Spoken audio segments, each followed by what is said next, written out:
Doctor Raghuvansh Prasad Singh अब हमारे बीच नहीं है, लेकिन उनके विचार, आदर्श और लक्ष्य बिहार के लोगों और नेताओं की कई पीढ़ियों के लिए प्रेरणा का स्रोत बने रहेंगे। 5 दशकों से ज्यादा के लंबे राजनीतिक यात्रा में वो बिल्कुल बेदाग रहे। राजनीति के कोयले की कालिख के बीच वो हीरे की तरह चमकते रहे।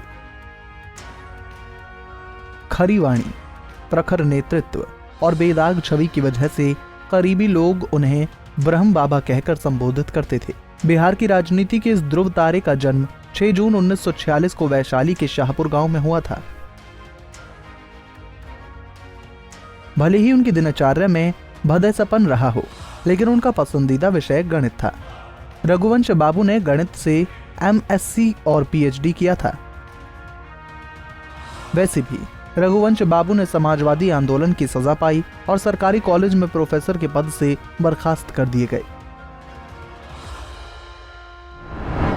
रघुवंश बाबू की जिंदगी में सबसे बड़ा बदलाव संपूर्ण क्रांति के दौर में ही आया था।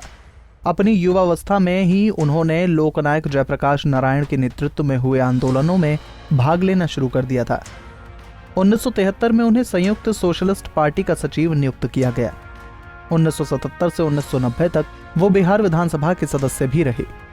इसी बीच 1977 से 1979 तक उन्होंने बिहार सरकार में ऊर्जा मंत्री का पद भी संभाला।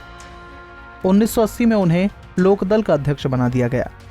लालू प्रसाद से दोस्ती भी संपूर्ण क्रांति आंदोलन के दौरान हुई और जिंदगी के आखिरी वक्त में उन्होंने भरे मन से पार्टी को अलविदा कह दिया था। लेकिन ये उनका व्यक्तित्व ही था कि खुद लालू प्रसाद ने उनका इस्तीफा अस्वीकार कर दिया था। रघुवंश बाबू की जवानी के दिन नितांत गरीबी में बीते थे। उनकी जिंदगी में यूं कहीं कि संघर्ष ही संघर्ष था, लेकिन सामाजिक सरोकार उनके दिलो दिमाग में छाए रहते थे। उन दिनों बिहार में अब्दुल गफूर के नेतृत्व में कांग्रेस की सरकार चल रही थी। छात्रों का आंदोलन गति पकड़ रहा था और रघुवंश बाबू गोयनका कॉलेज में गणित पढ़ाते थे। छात्रों के आंदोलन की चिंगारी सीतामढ़ी तक पहुंच चुकी थी, लेकिन यहां छात्रों के आंदोलन का नेतृत्व करने वाला कोई चेहरा ही नहीं था। तब रघुवंश प्रसाद सिंह ने गरीबी जैसी विकराल समस्या में घिरे होने के बावजूद लेक्चरर की नौकरी की परवाह नहीं की और छात्र आंदोलन में कूद पड़े। पुलिस ने 1974 में उन्हें गिरफ्तार कर लिया। 3 महीने बाद जब वो जेल से छूटकर आए तो मकान मालिक ने घर खाली करने का फरमान सुना दिया। इसके बाद वो अपने कमरे को छोड़कर कॉलेज के हॉस्टल को ही ठिकाना बना चुके थे। संपत्ति के नाम पर उनके पास किताबें और एक जोड़ी धोती कुर्ता ही था। रघुवंश प्रसाद सिंह बहुत मुश्किल से घर का खर्च चला पाते थे। आपातकाल का दमन चक्र 1977 में टूट गया और चुनाव में इंदिरा गांधी की बुरी तरह हार हुई। जनता का गुस्सा ऐसा था कि इंदिरा और संजय की चुनावी हार तक हो गई। वहीं बिहार की 54 में से 53 सीटें जनता पार्टी के घटक भारतीय लोकदल के खाते में आ गई। जून 1977 में हुए चुनाव में सीतामढ़ी के बेलसंड से रघुवंश प्रसाद सिंह को भी टिकट मिला और उन्होंने कड़े मुकाबले में इस सीट पर जीत हासिल कर ली। 1977 के बिहार विधानसभा चुनाव में भी जनता पार्टी ने 324 विधानसभा सीट में से 214 सीटों पर जीत हासिल की। रघुवंश प्रसाद सिंह सहित 17 विधायकों ने राजपूत जाति के होने के बावजूद कर्पूरी ठाकुर को सपोर्ट किया। मुजफ्फरपुर के लंगट सिंह कॉलेज से ही रघुवंश बाबू का संबंध जननायक कर्पूरी ठाकुर से मुलाकात हुई। कर्पूरी ठाकुर ने उन्हें बिहार के ऊर्जा मंत्री का पद दिया था। रघुवंश प्रसाद 1977 में पहली बार बेलसंड से विधायक बने थे। इस जीत का सिलसिला 1985 तक चलता रहा, लेकिन 1988 में कर्पूरी ठाकुर का अचानक निधन हो गया। सूबे में जगन्नाथ मिश्र की सरकार बन गई थी। लालू प्रसाद यादव कर्पूरी ठाकुर की जगह लेने की कोशिश कर रहे थे और रघुवंश प्रसाद सिंह ने लालू प्रसाद यादव का पूरा साथ दिया। यहां से लालू और रघुवंश के बीच दोस्ती की कहानी शुरू हुई। 1990 में बिहार विधानसभा के लिए हुए चुनाव में रघुवंश प्रसाद सिंह को कांग्रेस के दिग्विजय प्रताप सिंह ने हरा दिया। हार का अंतर महज 2400 वोट का था। रघुवंश ने इस हार के लिए जनता दल के भीतर ही कई नेताओं को जिम्मेदार ठहराया। रघुवंश चुनाव हार गए, लेकिन सूबे में जनता दल चुनाव जीतने में कामयाब रहा और लालू प्रसाद यादव की मुख्यमंत्री के पद पर ताजपोशी हो गई थी। लालू को 1988 में रघुवंश प्रसाद सिंह द्वारा दी गई मदद याद थी, लिहाजा उन्हें विधानसभा परिषद भेज दिया गया। 1995 में लालू मंत्रिमंडल में रघुवंश बाबू को मंत्री भी बना दिया गया। 1996 के लोकसभा चुनाव में रघुवंश प्रसाद सिंह ने वैशाली सीट से लोकसभा का चुनाव लड़ा था। उस दौर में नीतीश कुमार की पार्टी का नाम समता पार्टी हुआ करता था। इसी समता पार्टी के वृषण पटेल ने रघुवंश प्रसाद सिंह को टक्कर दी थी, लेकिन रघुवंश बाबू ने ठीक ठाक मार्जिन से लोकसभा का चुनाव जीत लिया था। इसके बाद रघुवंश प्रसाद सिंह केंद्र में देवगौड़ा की सरकार में राज्य मंत्री बनाए गए। पशुपालन और डेयरी महकमे का स्वतंत्र प्रभार रघुवंश बाबू के जिम्मे आया था।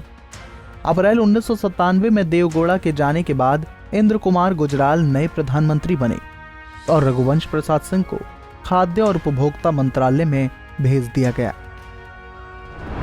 रघुवंश प्रसाद सिंह केंद्र की राजनीति में मजबूती से दस्तक दे चुके थे, लेकिन उन्हें असली पहचान 1999 से 2004 के बीच मिली। 1999 के लोकसभा चुनाव में मधेपुरा से लालू प्रसाद यादव को हार का सामना करना पड़ा था।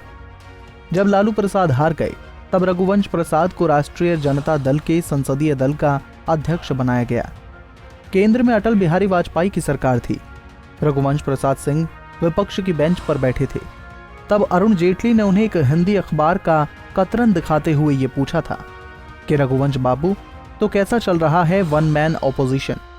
दरअसल 1999 से 2004 के संसदीय काल में रघुवंश प्रसाद सबसे सक्रिय सदस्यों में से एक थे।